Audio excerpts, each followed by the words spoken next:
నమస్తే అండి. ఇప్పుడు మనం పుల్ల మామిడికాయతో పాటు ఆకుకూరలు చేసుకున్నాం.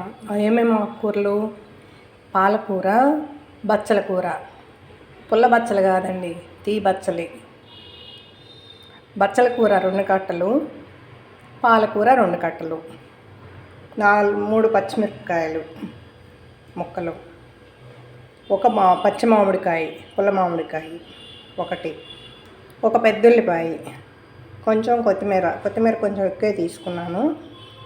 ఇప్పుడు మనం నూనె లేకుండా పెరుగు మీగడతోటి చేస్తున్నాను. లాస్ట్లో కొంచెం నూనె వేసి తాలింపు పెట్టుకుందాం. ఓకే, ఇప్పుడు చేయటం చూపిస్తాను.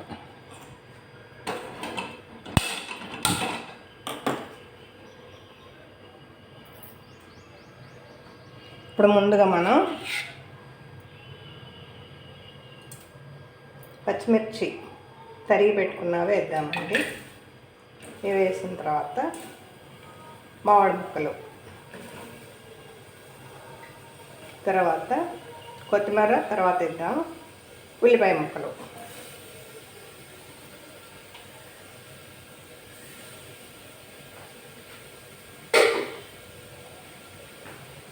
వేసి ఒక గ్లాస్ వాటర్ పోస్తాం.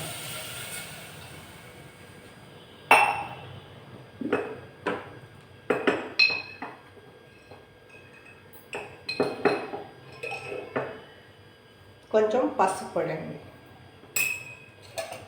ఇప్పుడు మనం పాలు కాచి తోడుపెట్టినది పెరుగు. ఈ పెరుగులోని మీగడ ఇలా తీసుకొని, మీగడ ఎంత వేసుకున్నా నష్టం లేదు, ఆరోగ్యానికి మంచిదంటే. అన్నంలో మళ్ళీ మనం నెయ్యి వేసుకోవాల్సిన పని లేదు. ఇది పిల్లలకి పెద్దలకి అందరికీ మంచిది కనుక ఈ మీగడ ఇలా తీసుకొని వేసేసుకుందాం. ఓకే, ఇదండి.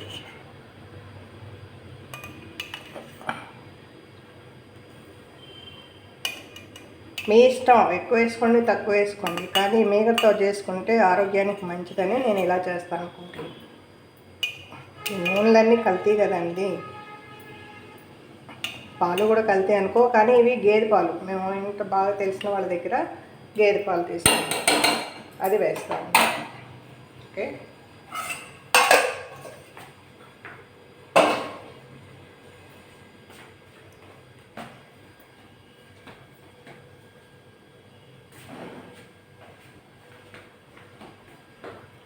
ఇప్పుడు కడిగి వేద్దాం. ఇలా శుభ్రంగా కడుక్కొని, ఇది పాలకూర అండి.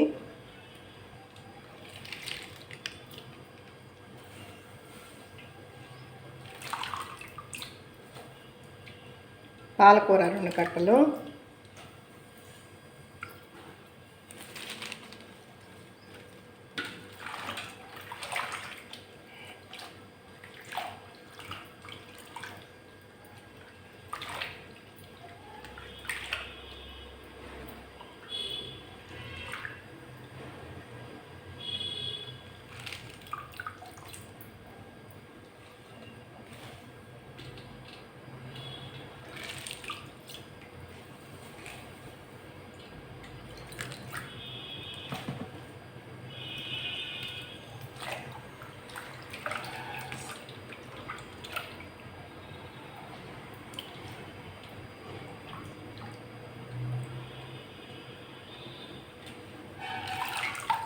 మామిడికాయ ఏంటంటే ఇక చింతపండు, టమాటాలు ఏమీ వేయట్లేదండి.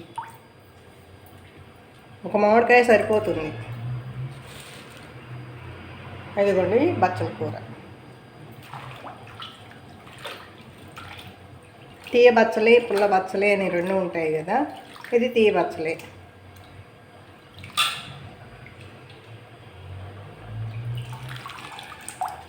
అంటే కాడలతో పాటు ముందు ఒకసారి కడిగేసేసాను, ఇది సెకండ్ టైం మీకు చూపించేదానికి కడుగుతున్నాను అంతే. ఆకుకూరలు శుభ్రంగా కడగాలి, ఎంత కడిగితే అంత మంచిది. అంటే తరిగిన తర్వాత కడగకూడదు, తరగక ముందే ఆకుకూరలు శుభ్రంగా కడుక్కోవాలి. ఇవంటే ఊరికే మెత్తగా ఉడికిపోతాయి కనుక మనకి పెద్ద శ్రమ లేదు. అందుకని చెప్పేసి ఎక్కువగా పెద్దగా తరగాల్సిన అవసరం కూడా లేదు.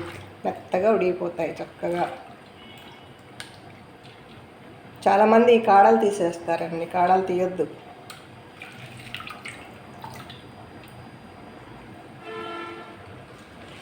ఆ కాడలన్నీ తీసేసి, ఒకవేళ మీరు కాడలు వేసుకోవటం ఇష్టం లేకపోతే ఒకవేళ అవన్నీ చిన్న చిన్న ముక్కలుగా చేసి ఉల్లిపాయ, పచ్చిమిరపకాయ, కొంచెం అల్లం, చిన్నుల్లిపాయ పేస్ట్, కొంచెం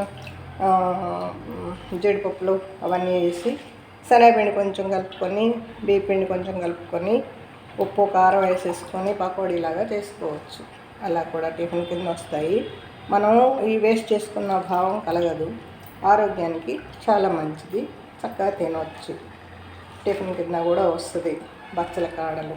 ఓకే, ఇప్పుడు ఇది బాగా ఉడకాలండి, తర్వాత తాలింపు చూపిస్తాను. ఉడుకుతుంది. ఇప్పుడు ఆకుకూర నీళ్ళంతా ఎగిరిపోయి మెత్తగా ఉడికిందండి. ఉప్పేసి మెత్తగా మెదుపుదాం పప్పు గుత్తితోటి. ఇదిగో పోపుకి బాండి పెట్టాను, యువతల స్టవ్ మీద ఇది పెట్టాను. ఇప్పుడు దీన్ని మనం ఉప్పేసుకొని మెత్తగా మెదుపుదాం. ఇదిగోండి సాల్ట్, కళ్ళుప్పు వేస్తాను నేను, ఇప్పుడు వేసుకోండి. ఇట్లా వేస్తే మెత్తగా అయిపోతుంది.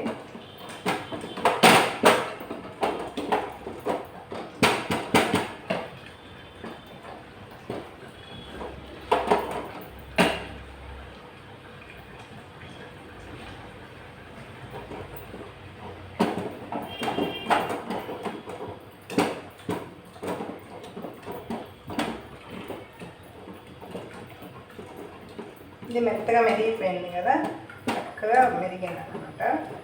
ఇది ఇలా ఉంచేసుకొని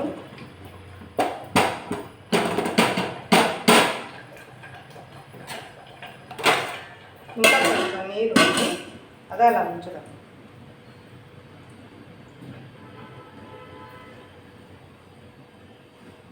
ఈలోగా బాండి పెట్టాం కదా, నెయ్యి వేద్దాం. ముందు పేరిన నెయ్యి అండి, ఇదిగోండి ఇలా నెయ్యి. అంటే ఇక అన్నంలో నెయ్యి వేసుకోవాల్సిన పని లేదు, వేసుకుంటే వేసుకుంటే లేకపోతే లేదు. నేనైతే వేసుకోను. ఇలా వేసేసుకొని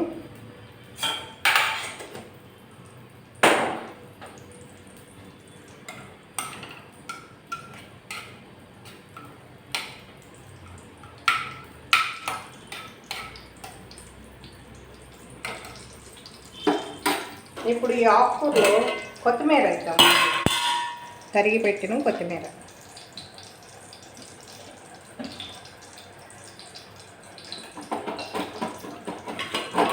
అంటే అడుగు అడుగుతుంది. ఇప్పుడు దీంట్లో ఊరమిరపకాయలు ఉన్నా కానీ వేసుకోవచ్చు, కానీ నాకు బీపీ షుగర్ ఉంది, అందువల్ల నేను వేసుకోను. ఎండుమిరపకాయలు వేస్తున్నాను. ఓకే, ఇది కొంచెం దూరగా వేగనిచ్చి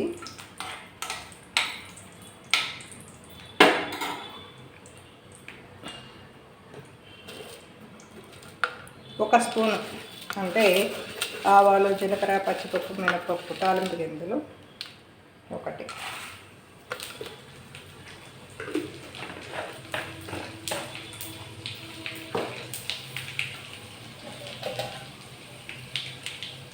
కరివేపాకండి 2 రెమ్మలు, చిన్నకాయలండి 4 రెబ్బలు,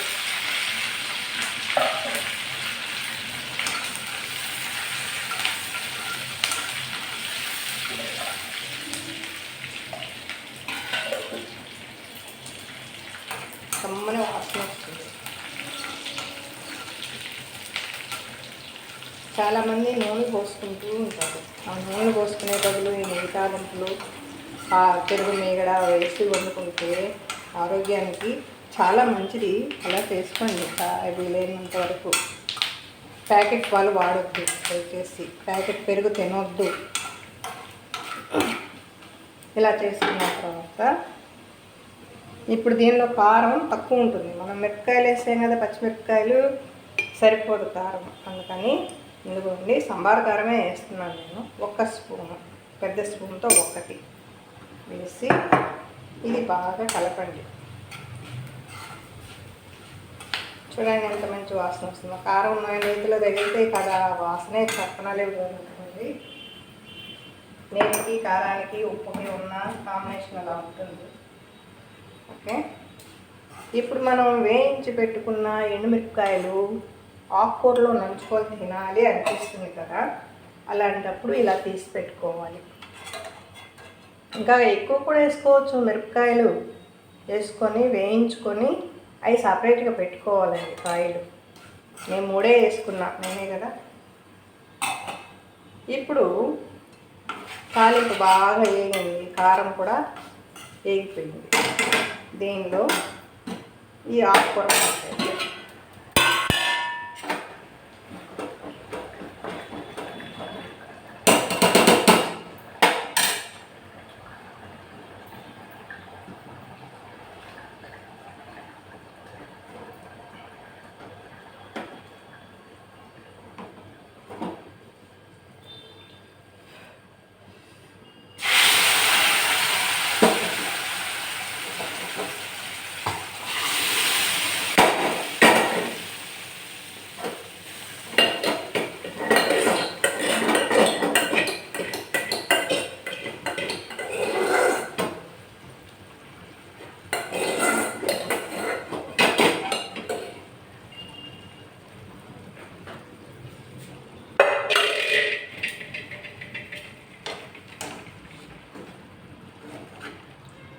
ఈ నీరంతా ఎగిరేదాకా కొంతసేపు ఉడికించుకోవాలండి.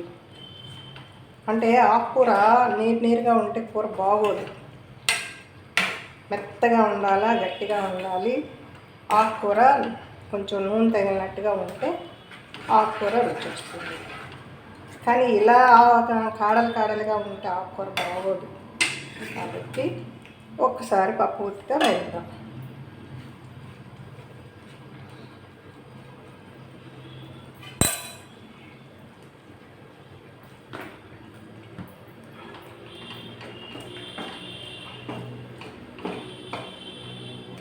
అంటే చాలా జాగ్రత్తగా చేయాలి. ఇది మెత్తగా ఉడికింది కాబట్టి ఇలా కలిపేస్తే కలిసిపోతుందండి.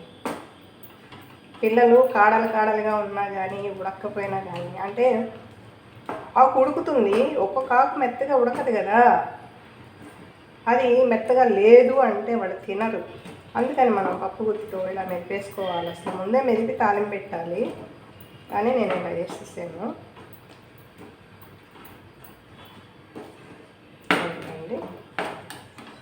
ఇంకా కొంతసేపు అలా ఉంచేసి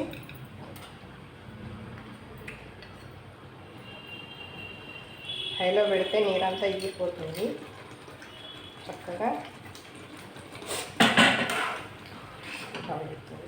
అయిపోయిందండి. ఇప్పుడు మనం అన్నం వడ్డించుకొని కూర వడ్డించుకునేటప్పుడు మిరపకాయలు పక్కన పెట్టుకొని నంచుకోవాలన్నమాట. పుల్ల మామిడికాయతోటి పాలకూర, బచ్చల కూర. చాలామందికి పచ్చిమిరపకాయలు గ్యాస్ అని బాధపడుతూ ఉంటారు. అవి అవసరం లేని వాళ్ళు కారం వేసుకోండి. కానీ ఆకుకూరలో పచ్చిమిర్చి 2-3 వేయకపోతే ఆ టేస్ట్ రాదు కదా. ఇంకా చూడండి, చక్కగా ఆకుకూర తయారైంది. టేస్టీగా ఉంటుంది. కమ్మగా వేడాన్ని వేసుకొని తినండి. ఆకుకూర చదవండి, ఆరోగ్యానికి చాలా మంచిది. ప్రమోషన్ అన్నిటికీ మంచిది. చక్కగా చేసుకోండి. ఓకే,